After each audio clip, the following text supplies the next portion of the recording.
Hello, everyone. In today's video, I'm going to show you how to log out of your OKX account from other devices. If you suspect someone else has accessed your account, I'll guide you through the process of removing their access.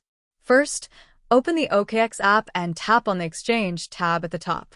Next, tap the three-dot icon and select your profile at the top.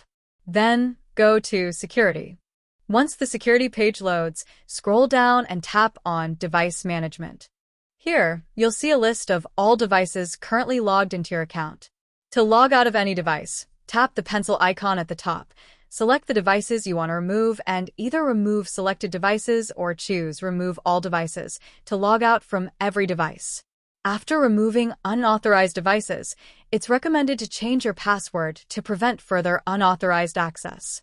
If you found this video helpful, please smash the like button and subscribe for more security tips.